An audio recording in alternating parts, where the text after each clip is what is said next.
మచిలీపట్నం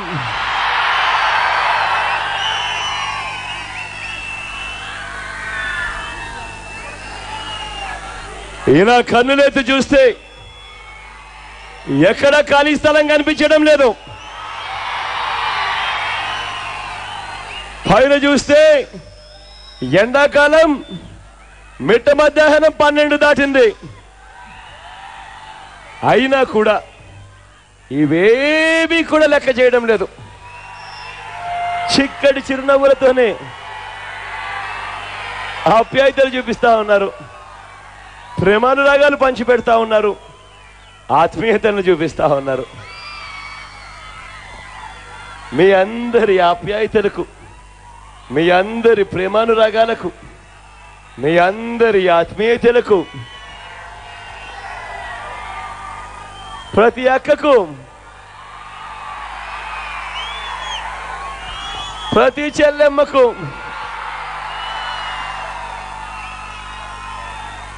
ప్రతి అవ్వకు, ప్రతి తాతకు, ప్రతి సోదరుడికి, ప్రతి స్నేహితుడికి ముందుగా 2 చేతులు జోడించి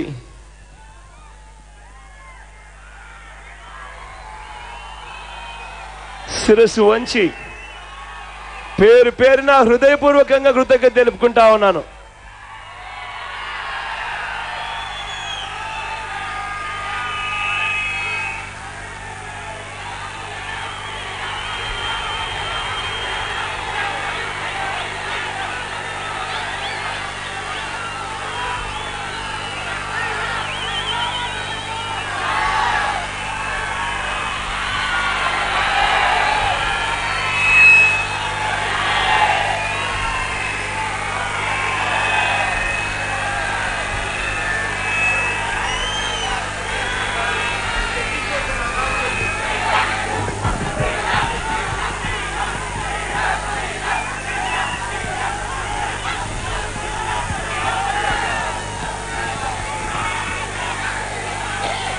నా 3648 కిలోమీటర్ల పాదయాత్ర జరిగింది. ఆ దేవుడి దయతో, మీ అందరి చల్లని దీవెనలతో ఆ పాదయాత్ర నేను పూర్తి చేయగలిగాను. ఆ పాదయాత్ర ఇదే నియోజకవర్గం గుండా కూడా సాగింది. నాకు ఆ రోజు బాగా గుర్తుంది. ఆ రోజు మీరందరూ నా దగ్గరికి వచ్చి నాకు చెప్పిన ప్రతి సమస్య నాకు ఇవాళకి కూడా గుర్తుంది. ఆ రోజు మీరు అన్న మాటలు నాకు గుర్తున్నాయి. ఇక్కడే పోటు వస్తుందని, ఆ పోటు వస్తే ఉద్యోగాలు వస్తాయని, అభివృద్ధి చెందుతుంది అని చెప్పి గత 12 సంవత్సరాలుగా ఇది ఒక కలగానే మిగిలిపోయిన స్వప్నంగా మీరు చెప్పిన ప్రతి మాట నాకు గుర్తుంది. అప్పట్లో నాన్నగారు ఉన్నప్పుడు, ఆ దివంగత నేత ప్రీతమ నాయకుడు రాజశేఖర రెడ్డి గారు నాన్నగారు ఉన్నప్పుడు ఈ పోర్టు నిర్మాణానికి నాన్నగారు శంకుస్థాపన చేశారు. ఆ తర్వాత నాన్నగారు మన మధ్య నుంచి వెళ్ళిపోయిన తర్వాత ఇక్కడ పోర్టు తేవాలి అని, ఇక్కడ పోర్టు రావాలి అని పట్టించుకున్నవాడు ఒక్కడంటే ఒక్కడు కూడా లేని పరిస్థితులు ఇవాళ కనిపిస్తా ఉన్నాయి మనందరికీ కూడా. ఇదే పెద్ద మనిషి చంద్రబాబు నాయుడు గారు ఎన్నికల వేళ 2014లో అన్న మాటలు మీ అందరికీ కూడా బాగా గుర్తుండే ఉంటాయి.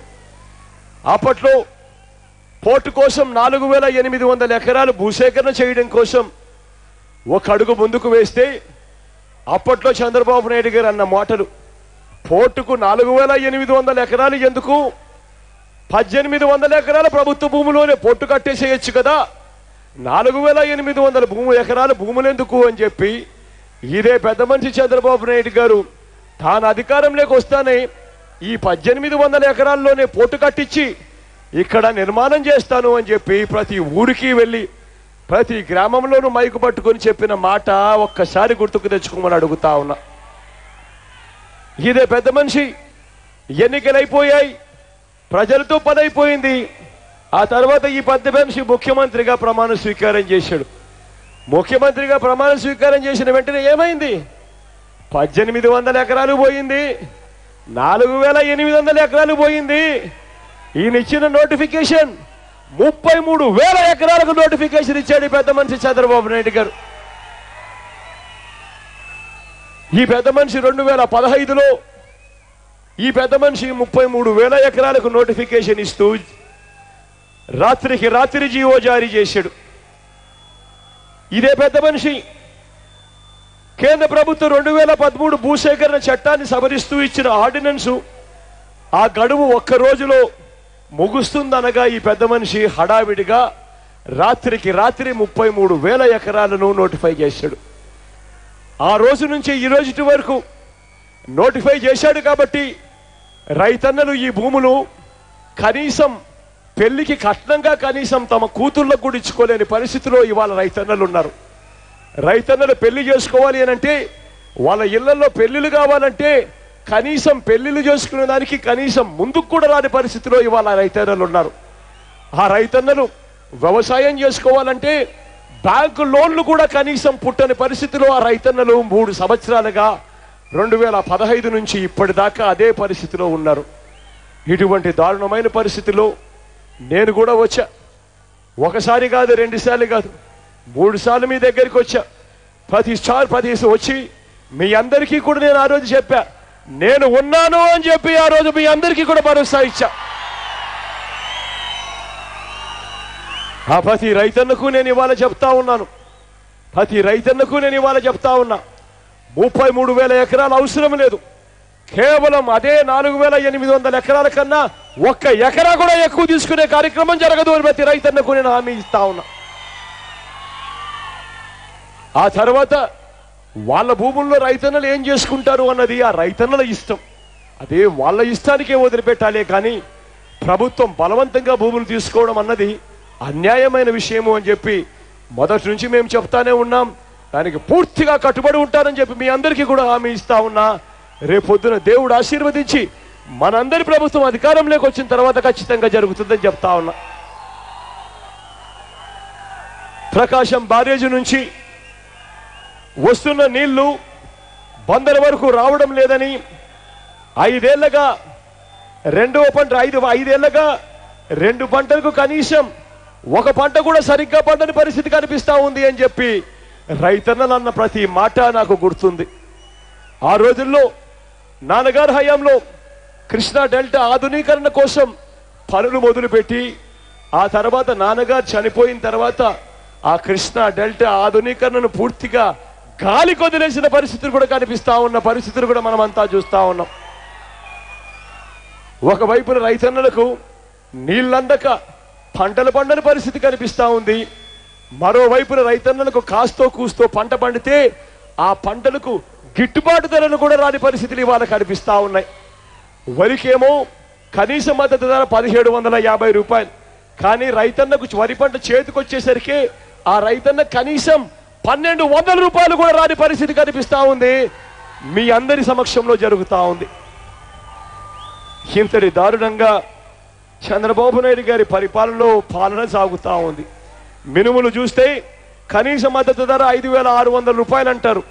రైతన్నకు పంట చేతికొచ్చేసరికి కనీసం 4,600 రూపాయలు కూడా రైతన్నకు రాని పరిస్థితిలో రైతన్న వ్యవసాయం చేస్తా ఉన్న పరిస్థితులు కనిపిస్తా ఉన్నాయి. ఇక్కడే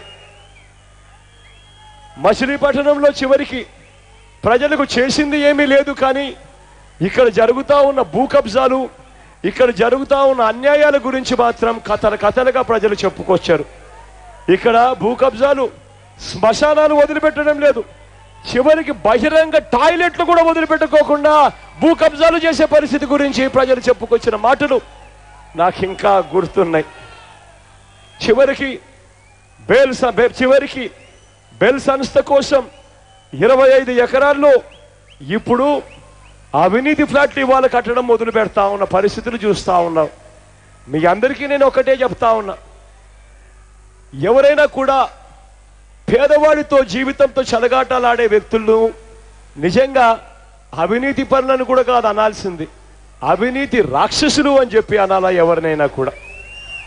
కారణం ఏంటంటే పేదవాడికి ఫ్లాట్లు కట్టిస్తారట, ఆ ఫ్లాట్లు కట్టడానికి ఎంత అవుతుంది అని చెప్పి ఏ బిల్డర్ని అడిగినా కూడా గవర్నమెంట్ ల్యాండ్ ఉచితంగా ఇస్తా ఉన్నప్పుడు, సిమెంట్ సబ్సిడీ రేటుపై ఇస్తా ఉన్నప్పుడు ఆ ఫ్లాట్లలో కనీసం లిఫ్ట్ కూడా లేనప్పుడు, గ్రనైట్ ఫ్లోరింగ్ కూడా లేనప్పుడు ఇటువంటి ఫ్లాట్లు కట్టడానికి ఎంత అవుతుంది అని అంటే ఏ బిల్డర్ అయినా మీకు చెప్తాడు, అడుక్కు 1000 రూపాయలు మించదన్నా అని చెప్పి మీకు ఏ బిల్డర్ అయినా చెప్తాడు. కానీ ఇవాళ ఈ పెద్ద మనిషి చంద్రబాబు నాయుడు గారు చేస్తా ఉన్నది ఏమిటో తెలుసా? 300 అడుగుల ఫ్లాట్ అట. ఆ ఫ్లాటు అడుక్కు 1000 రూపాయలంటే 3 లక్షల రూపాయల్లో అయిపోయే ఆ ఫ్లాటు పేదవాడికి అడుక్కు 2000 రూపాయలు చెప్పున 300 అడుగుల ఫ్లాట్ పేదవాడికి 6 లక్షల రూపాయలకు చంద్రబాబు నాయుడు గారు అమ్మే కార్యక్రమం చేస్తా ఉన్నాడు. ఆ 6 లక్షల రూపాయల్లో కేంద్ర ప్రభుత్వం 1.5 లక్షలు ఇస్తుందట, బాగానే ఉంది. రాష్ట్ర ప్రభుత్వం మరో 1.5 లక్షలు ఇస్తుందట, అది బాగానే ఉంది. కానీ మిగిలిన 3 లక్షల రూపాయలు ఆ పేదవాడి తరపున అప్పుగా రాసుకుంటారట. ఆ అప్పు పేదవాడు తీర్చడం కోసం 20 సంవత్సరాల పాటు నెల 3000 రూపాయలు కడుతూ పోవాలట. లంచాలు తీసుకునేది చంద్రబాబు నాయుడు గారు. ఆ లంచాలకు పేదవాడు నెల 3000 రూపాయలు 20 సంవత్సరాల పాటు కడుతూ పోవాలట. ఇవాళ నేను ఆ ప్రతి పేదవాడికి హామీ ఇస్తా ఉన్నా. ఎన్నికలు కాబట్టి వాళ్ళు ఫ్లాట్లు ఏదైనా ఇస్తే ఎవడు కూడా వద్దు అనొద్దండి, ఫ్లాట్లు మీరు తీసుకోండి. ఆ తర్వాత దేవుడు ఆశీర్వదించి మీ అందరి చల్లని దీవెనలతో రేపొద్దున మనందరి ప్రభుత్వం అధికారంలోకి వచ్చిన తర్వాత ఆ తర్వాత మీ అందరికీ నేను ఇవాళ మాట చెప్తా ఉన్నాను, జగన్ అనే నేను ఇవాళ మీ అందరికీ నేను మాట చెప్తా ఉన్నాను. ఏదైతే పేదవాడు ఆ 3 లక్షల రూపాయలు అప్పుగా ఆ పేదవాడి మీద రాసుకుని 20 సంవత్సరాల పాటు ఆ పేదవాడు నెల 2000 రూపాయలు కడుతూ పోతా ఉన్నాడో, రేపొద్దున మన ప్రభుత్వం అధికారంలోకి వచ్చిన తర్వాత ఆ పేదవాడి మీద ఉన్న ఆ 3 లక్షల రూపాయల అప్పు ఏదైతే ఉందో అధికారంలోకి వచ్చిన వెంటనే దాన్ని మాఫీ చేస్తామని చెప్పి మీ అందరికీ కూడా హామీ ఇస్తా ఉన్నా.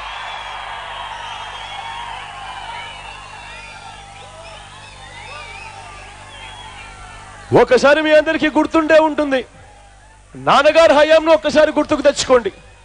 నాన్నగారి హయాంలో ప్రతి పేదవాడికి ఇల్లు ఇవ్వడమే కాదు, ప్రతి పేదవాడికి ఇళ్ల స్థలాలు ఇచ్చే రోజులు గుర్తున్నాయా మీ అందరికీ? నాన్నగారి హయాంలో ఇక్కడే ఇదే మచిలీపట్నంలో పేదవాడికి 4000 ఇళ్ల పట్టాలు ఇచ్చిన పరిస్థితులు ఒక్కసారి గుర్తుకు తెచ్చుకోమని అడుగుతా ఉన్నా. ఈరోజు అదే పేదవాడికి ఇళ్ల స్థలాల కోసం అప్లికేషన్ పెట్టుకున్న వాళ్ళు ఎంతో మంది ఉన్నారో తెలుసా? దాదాపుగా 10,000 పైచిలకు మంది ఇళ్ల స్థలాల కోసం అప్లికేషన్లు పెట్టుకుని, అయ్యా ప్రభుత్వం పెద్దలు, అయ్యా చంద్రబాబు నాయుడు గారు మాకు ఇళ్ల స్థలాలు ఇవ్వండి, ఇల్లులు కట్టించండి అని చెప్పి ఆ పేదవాడు అడుగుతా ఉన్నా ఈ 5 సంవత్సరాలుగా కనీసం పట్టించుకునే నాతుడు కూడా కరువైన పరిస్థితులు కనిపిస్తా ఉన్నాయి. ఇవాళ నేను మీ అందరికీ మరొక మాట ఇస్తా ఉన్నాను, రేపొద్దున దేవుడు ఆశీర్వదించి మనందరి ప్రభుత్వం అధికారంలోకి రాగానే జగన్ అనే నేను మీ అందరికీ హామీ ఇస్తా ఉన్నా. ఇక్కడికి వచ్చేటప్పుడు నాని నాతో అన్నాడు, దాదాపుగా 10,000 పైసలకు మంది అప్లికేషన్లు పెట్టుకున్నారన్న ఇళ్ల స్థలాల కోసం, ఏ ఒక్కరికి ఇళ్ల స్థలాలు రాలేదని చెప్పాడు. మొత్తం నేను చెప్తా ఉన్నా, 10,000 మంది అన్నా ఉండని, అంతకన్నా ఎక్కువ మంది అన్నా ఉండని, మొత్తం అందరికీ కూడా మన ప్రభుత్వం రాగానే అందరికీ ఇళ్ల స్థలాలు ఇస్తాను అని చెప్పి కూడా చెప్తా ఉన్నాం. ఇళ్ల స్థలాలే కాదు, ఇల్లులు కూడా కట్టించిస్తాను అని చెప్పి మీ అందరికీ కూడా హామీ ఇస్తా ఉన్నాం.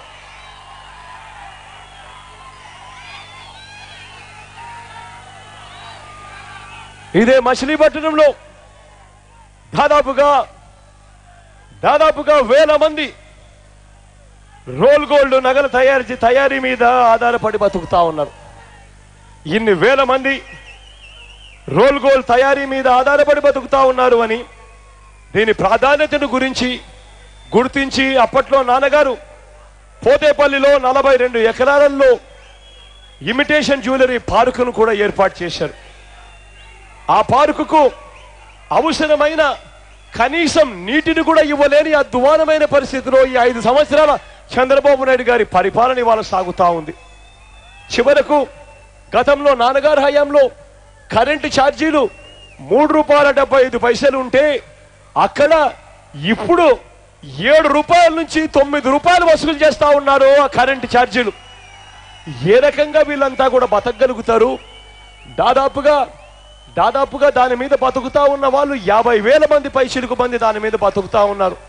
అటువంటి వాళ్లకు కనీసం కరెంటు తగ్గించాల్సింది పోయి కరెంటు రేట్లు ఈ మాదిరిగా 7 రూపాయల నుంచి 9 రూపాయలకు పెంచితే ₹3.75 నాన్నగారి హయాంలో ఉన్న రేటును ఏకంగా 7 రూపాయల నుంచి 9 రూపాయలకు పెంచితే పేదవాడు ఏ రకంగా బతకగలుగుతాడు? పేదవాడు ఏ రకంగా కనీసం ఇంటికి కనీసం కాస్తో కూస్తో సంపాదించి తీసుకొని పోయే పరిస్థితి ఏ రకంగా వస్తుంది అని ఒక్కసారి ఆలోచన చేయమని మిమ్మల్ని అందరినీ కూడా కోరుతా ఉన్నా. మన పార్టీ అధికారంలోకి వచ్చిన తర్వాత నీళ్లు ఇవ్వడమే కాదు, కరెంటు రేట్లు మళ్ళీ నాన్నగారి హయాంలో మాదిరిగానే ₹3.75 అక్కడ రేటు తగ్గిస్తారు అని చెప్పి కూడా హామీ ఇస్తా ఉన్నా మీ అందరికీ. ఇక మత్స్యకార సోదరులు ఎక్కువే. ఆ మత్స్యకార సోదరుల పరిస్థితి ఒక్కసారి గమనించమని అడుగుతా ఉన్నా.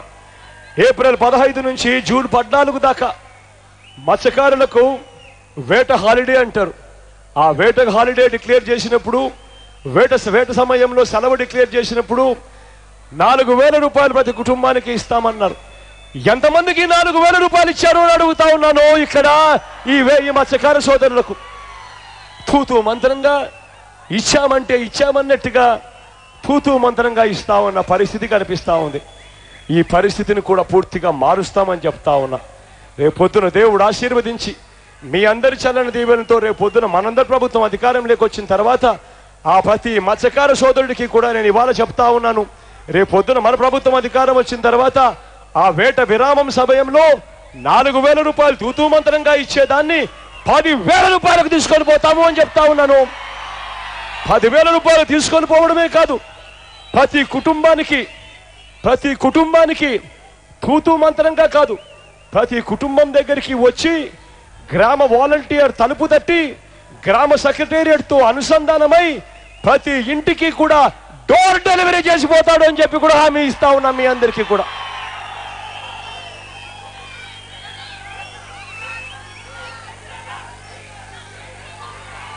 ఒకసారి ఈ పెద్ద మనిషి చంద్రబాబు నాయుడు గారి పరిపాలన మీద ఒక్కసారి ఆలోచన చేయమని అడుగుతా ఉన్నా మీ అందరితో కూడా.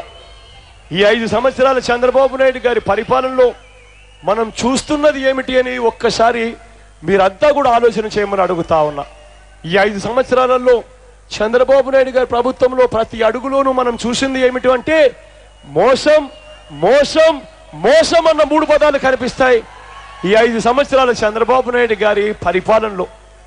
ఒక్కసారి గమనించమని మిమ్మల్ని అందరినీ కూడా అడుగుతా ఉన్నా. చంద్రబాబు నాయుడు గారు ఈ మధ్యకాలంలోనే ఆడవాళ్ళను మళ్ళీ మోసం చేసేందుకు చంద్రబాబు నాయుడు గారు ఈ మధ్యకాలంలో ఏమంటా ఉన్నాడు? పసుపు కుంకుమ అని చెప్పి ఈ మధ్యకాలంలో బిల్డప్ ఇస్తా ఉన్నాడు ఆడవాళ్ళను మోసం చేసేందుకు చంద్రబాబు నాయుడు గారు. ఒకసారి నేను ఇక్కడ ఉన్న ప్రతి అక్కను అడుగుతా ఉన్నా, ప్రతి చెల్లెమ్మను అడుగుతా ఉన్నా, ఒకసారి ఆలోచన చేయమని మిమ్మల్ని అందరినీ అడుగుతా ఉన్నా. పొదుపు సంఘాల్లో ఉన్న అక్క చెల్లెమ్మలకు చంద్రబాబు నాయుడు గారు పసుపు కుంకుమగా నిజంగా పొదుపు సంఘాల అక్క చెల్లెమ్మలకు ₹1 అయినా నిజంగా ఆయన ఇచ్చాడా అన్నది ఒక్కసారి ఆలోచన చేయమని మిమ్మల్ని అందరినీ కూడా కోరుతా ఉన్నా. కారణం ఏంటంటే ఎందుకంటే పొదుపు సంఘాలకు సంబంధించిన అక్క చెల్లెమ్మలకు ఈ 5 సంవత్సరాల చంద్రబాబు నాయుడు గారి ప్రభుత్వంలో 0 వడ్డీ ఇచ్చిందా అని అడుగుతా ఉన్నా గతంలో వస్తా ఉన్నట్టుగా, లేదా అని అడుగుతా ఉన్నా గతంలో వస్తా ఉన్నట్టుగా. కారణం ఏంటి అనంటే 0 వడ్డీ అన్న పథకం మే 2016 నుంచి ఈ పెద్ద మనిషి చంద్రబాబు నాయుడు గారు ఆ పథకాన్ని పూర్తిగా రద్దు చేశాడు కాబట్టి అడుగుతా ఉన్నాను ప్రతి అక్కను, ప్రతి చెల్లెమ్మను. ఒక్కసారి ఆలోచన చేయమని అడుగుతా ఉన్నా ప్రతి అక్కను. 2016 మే నుంచి వారికి ₹1 కూడా 0 వడ్డీ పథకం కింద చంద్రబాబు నాయుడు గారు రద్దు చేసి ₹1 కూడా 0 వడ్డీ పథకం కింద అక్క చెల్లెమ్మలకు చంద్రబాబు నాయుడు గారు ఇవ్వలేదు. ఇవాళ పొదుపు సంఘాలు ఎలా ఉన్నాయని ఒక్కసారి ఆలోచన చేయమని అడుగుతా ఉన్నా. పొదుపు సంఘాల్లో గ్రూపులు ఉన్నాయి. ఆ చాలా బృందాలు అన్నీ కూడా కొంతమంది 5 లక్షలకు తీసుకుంటారు, కొన్ని బృందాలు 7 లక్షలు తీసుకుంటాయి, కొన్ని బృందాలు ₹10 లక్షల డబ్బులు తీసుకుంటాయి. ఒకసారి ఆలోచన చేయండి, 5 లక్షల తీసుకున్న బృందం అయితే సంవత్సరానికి ₹1 వడ్డీ వేసుకున్నా కూడా 5 లక్షల మీద ₹60,000 సంవత్సరానికి వడ్డీ కడతారు. అదే 7 లక్షల రూపాయలు తీసుకున్న బృందం అయితే సంవత్సరానికి రూపాయి వడ్డీ కింద వాళ్ళు కట్టే వడ్డీ సంవత్సరానికి 84,000 రూపాయలు వడ్డీ కడతారు. అదే 10 లక్షల రూపాయలు తీసుకున్న బృందం అయితే రూపాయి వడ్డీ కింద వాళ్ళు సంవత్సరానికి కట్టేది కనీసం అంటే 1,20,000 రూపాయలు కడతారు. చంద్రబాబు నాయుడు గారు మే 2016 నుంచి సున్నా వడ్డీ పథకాన్ని రద్దు చేశాడు. కాబట్టి ప్రతి అక్కకు ప్రతి చెల్లెమ్మకు ఈ 3 సంవత్సరాలలో వడ్డీ భారం ఎంత అని చూస్తే 5 లక్షలు తీసుకున్న అక్క చెల్లెమ్మ వడ్డీ రూపేనా ఈ 3 సంవత్సరాలలో 60,000 రూపాయలు ఇంటూ 3 ఏళ్ళు అంటే 1,80,000 రూపాయలు కట్టింది వడ్డీ రూపంలో. 7 లక్షల రూపాయలు తీసుకున్న బృందం అయితే 84,000 రూపాయలు సంవత్సరానికి వడ్డీ కింద 3 ఏళ్లలో కట్టింది. 2,52,000 రూపాయలు ఆ బృందం వడ్డీ కింద కట్టింది అక్క చెల్లెమ్మలు. అదే 10 లక్షల రూపాయలు తీసుకున్న అక్క చెల్లెమ్మల బృందం అయితే వడ్డీ కింద 1,20,000 రూపాయలు సంవత్సరానికి రూపాయి వడ్డీ కింద ఇంటూ 3 ఏళ్ళంటే 3,60,000 రూపాయలు ఈ 3 సంవత్సరాలలో అక్క చెల్లెమ్మలు వడ్డీల కిందనే కట్టారు. ఈ పెద్ద మనిషి చంద్రబాబు నాయుడు గారు గతంలో సున్నా వడ్డీకే రుణాలు ఇచ్చేది ఈ పెద్ద మనిషి రద్దు చేశాడు. కాబట్టి వీళ్ళందరూ కూడా ఇన్ని లక్షల రూపాయలు వడ్డీలతో కడతా ఉంటే ఈ పెద్ద మనిషి చంద్రబాబు నాయుడు గారు ఎన్నికలు వారంలో ఉన్నాయంటే ఏం చేస్తా ఉన్నాడు? పసుపు కుంకుమ అని చెప్పి ఒక పేరు పెట్టి ఒక గ్రూపుకు 1,00,000 రూపాయలు ఇస్తా ఉన్నాడు. కనీసం వడ్డీలకు కూడా రాని పరిస్థితిలో ఇవాళ చంద్రబాబు నాయుడు గారు ఇస్తా ఉన్నారు అన్నది వాస్తవం కాదా అని అడుగుతా ఉన్నాను. 5 లక్షల రూపాయలు తీసుకున్న గ్రూపు వడ్డీలకే 1,80,000 రూపాయలు కడితే 7 లక్షల రూపాయలు తీసుకున్న గ్రూపు వడ్డీలకే 2.5 లక్షల రూపాయలు కడితే 10 లక్షలు తీసుకున్న గ్రూపు వడ్డీలకే 3,60,000 రూపాయలు కడితే ఈ పెద్ద మనిషి ఎన్నికలప్పుడు వారం ముందు పసుపు కుంకుమ అని పేరు పెట్టి కేవలం 1,00,000 రూపాయలు ఇస్తే కనీసం వడ్డీలకైనా వచ్చిందా అని అడుగుతా ఉన్నాను. ప్రతి అక్కకు ప్రతి చెల్లెమ్మకు ఆలోచన చేయమని అడుగుతా ఉన్నాను. గతంలో సున్నా వడ్డీకి రుణాలు ఇచ్చే పథకాన్ని ఈ పెద్ద మనిషి రద్దు చేసి అక్క చెల్లెమ్మలను ఏ స్థాయిలో మోసం చేశాడో ఒక్కసారి చూడమని అడుగుతా ఉన్నా. అదే మాదిరిగా ఒక్కసారి రైతుల గురించి కూడా ఒక్కసారి రైతన్నలు ఆలోచన చేయమని అడుగుతా ఉన్నా. ఈ పెద్ద మనిషి చంద్రబాబు నాయుడు గారు ముఖ్యమంత్రి అయ్యే నాటికి రైతన్నల రుణాలు 87,612 కోట్ల రూపాయలు ఉండేటివి. 87,612 కోట్ల రూపాయల వ్యవసాయ రుణాలు ఈ 5 సంవత్సరాలలో రైతన్నలకు వడ్డీలు తడిసి మోపుడై ఈ 5 సంవత్సరాలలో అవి 1,50,000 కోట్ల రూపాయలకు ఎగబాకిన పరిస్థితులు ఇవాళ కనిపిస్తా ఉన్నాయి మన రాష్ట్రంలో. ఈ పెద్ద మనిషి చంద్రబాబు నాయుడు గారు చేసింది ఏమిటో ఒక్కసారి ఆలోచన చేయమని అడుగుతా ఉన్నా. ఈయన మొదటి సంతకం కింద 87,612 కోట్ల రూపాయలను కుదించేసి 24,000 కోట్లు అని చెప్పి సంతకం పెట్టాడు. ఇచ్చింది ఎంత అని చూస్తే ఈ 5 సంవత్సరాలలో చంద్రబాబు నాయుడు గారు ఇచ్చింది ఎంత అని చూస్తే కేవలం ముష్టేసినట్టు 14,000 కోట్ల రూపాయలు మాత్రమే ఇచ్చాడు. ఆ 87,612 కోట్ల రూపాయల మీద రైతన్నలకు కనీసం రూపాయి వడ్డీ వేసుకున్నా కూడా ఆ రైతన్నకు కనీసం 10% వడ్డీ వేసుకున్నా కూడా ఆ రైతన్న కనీసం వడ్డీ రూపేనా సంవత్సరానికి 7-8 కోట్ల రూపాయలు రైతన్న వడ్డీలు కడతా ఉన్నాడు. ఈ 5 సంవత్సరాలలో రైతన్న కట్టిన వడ్డీనే 8,000 రూపాయలు ఇంటూ 5 సంవత్సరాలు అనంటే 40,000 కోట్ల రూపాయలు రైతన్నలు వడ్డీ కింద కడితే ఈ పెద్ద మనిషి చంద్రబాబు నాయుడు గారు ముష్టేసినట్టు ఇచ్చింది కేవలం 14,000 కోట్ల రూపాయలు. ఒక్కసారి మోసాన్ని చూడమని చెప్పి మిమ్మల్ని అందరినీ కూడా నేను కోరుతా ఉన్నాను ఈ పెద్ద మనిషి పరిపాలనలో. ఇక చదువుకున్న పిల్లల గురించి ఆయన చేసిన మోసాన్ని ఒక్కసారి చూడమని అడుగుతా ఉన్నా. ఆ రోజుల్లో ఎన్నికలప్పుడు ఏమన్నాడు? ఇంటింటికి జాబ్ అన్నాడు. జాబ్ లేకపోతే ఏమన్నాడు? ఇలా 2 ఏళ్ళు ఎత్తి చూపించి ఇంటింటికి నెల 2,000 ఇస్తాను అని అన్నాడు. 60 నెలలు 5 సంవత్సరాల కాలము అని అంటే 60 నెలలు ఇంటూ 2,000 అని అంటే దాని అర్థం ఇంటింటికి 1,20,000 రూపాయలు ఇవ్వాల్సిన ఈ పెద్ద మనిషి ఏమిచ్చాడు? 1,70,00,000 ఇల్లులు ఉంటే దాన్ని తగ్గించి ఎన్నికలకు 3 నెలల ముందు మాత్రం 3 లక్షల ఇళ్లకు తీసుకొచ్చాడు.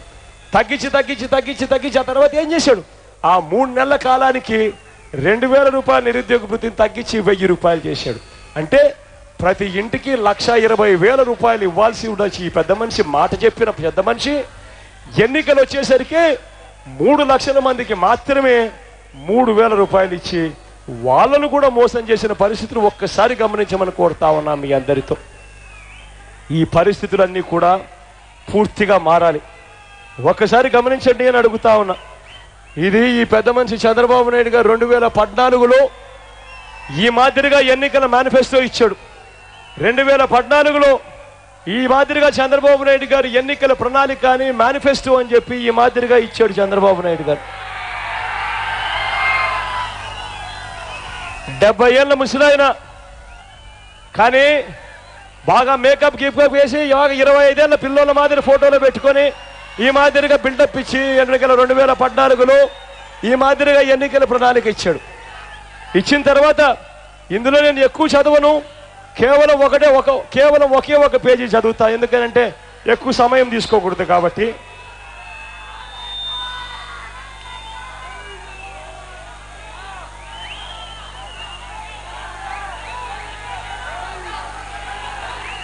ఈ ఎన్నికల ప్రణాళికలో 2014లో ఆయన చెప్పినట్టు ఇచ్చి జరిగాయా లేదా మీరే చెప్పండి.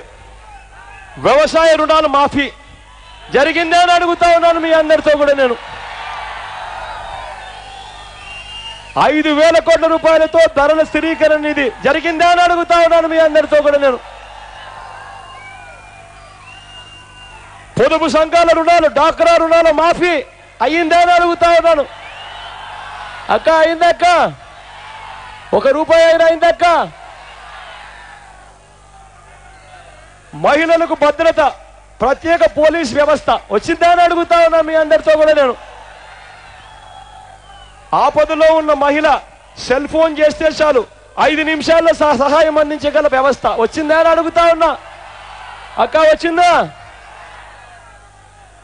యువతకు ఉద్యోగము, ఉపాధి, ఇంటికో ఉద్యోగం వచ్చిందా అని అడుగుతా ఉన్నా మీ అందరికీ.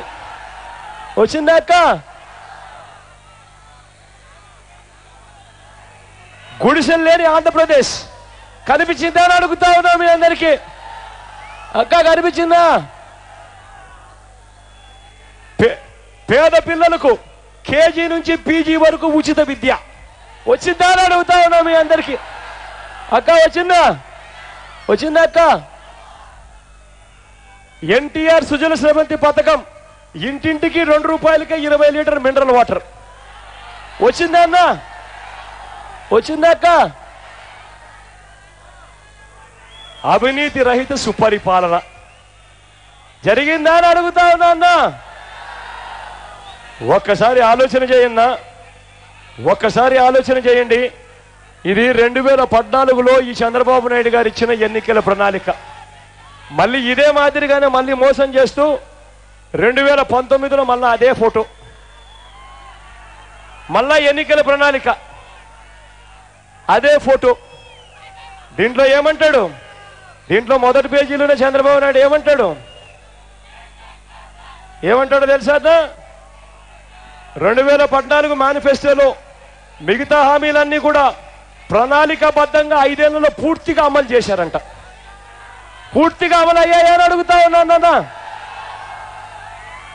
ఒక పెద్ద మనిషి ఈ మాదిరిగా మోసం చేస్తూ ఉంటే, ఈ మాదిరిగా అబద్ధాలు ఆడుతూ ఉంటే ఒక్కసారి ఆలోచన చేయమని అడుగుతా ఉన్నా. ఈ వ్యవస్థలోకి మార్పు రావాలనా వద్దా అని ఒక్కసారి మీరంతా కూడా ఆలోచన చేయమని అడుగుతా ఉన్నా.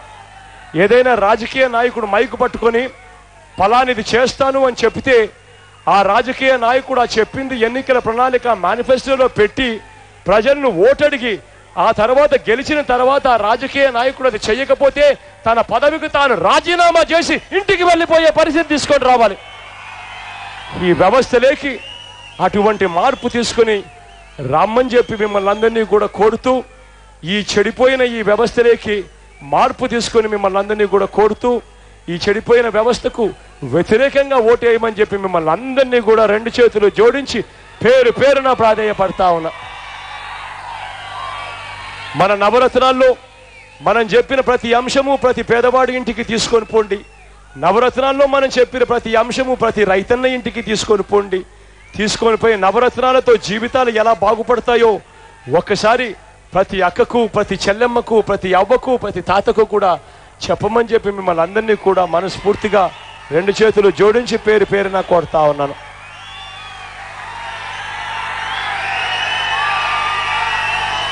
నవరత్నాల్లోని ప్రతి అంశము ప్రతి ఇంటికి డోర్ డెలివరీ చేయిస్తానని చెప్పి మరొక్కసారి మీ అందరికీ కూడా నేను మాట చెప్తా ఉన్నాను. మీ చల్లటి దీవెనలు, మీ చల్లటి ఆశీస్సులు నా కుడివైపున నానే ఉన్నాడు. మన పార్టీ తరఫున ఎమ్మెల్యేగా నేను చుట్టా ఉన్నాడు. యువకుడు, ఉత్సాహవంతుడు, సౌమ్యుడు, అన్ని రకాలుగా మంచి చేస్తాడని నమ్మకం, విశ్వాసం నాకున్నాయి. మీ అందరి చల్లని దీవెనలు, చల్లని ఆశీస్సులు నానిపై ఉంచవలసిందిగా కోరుతా ఉన్నా. నా ఎడం వైపున బాలశౌరి ఉన్నాడు. మన పార్టీ తరఫున ఎంపీగా నిలబడతా ఉన్నాడు. మీ అందరి చల్లని దీవెనలు, చల్లని ఆశీస్సులు వీరిద్దరిపై ఉంచవలసిందిగా సవినయంగా రెండు చేతులు జోడించి మరొక్కసారి పేరు పేరున ప్రార్థిస్తా ఉన్నా.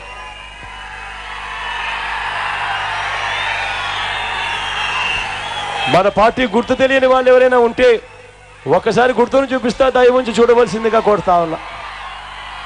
అక్క, మన గుర్తక్క, ఫ్యాన్ అక్క, ఫ్యాన్ అక్క, ఫ్యాన్ అక్క, ఫ్యాన్ అక్క, అన్నా ఫ్యాన్ అన్నా,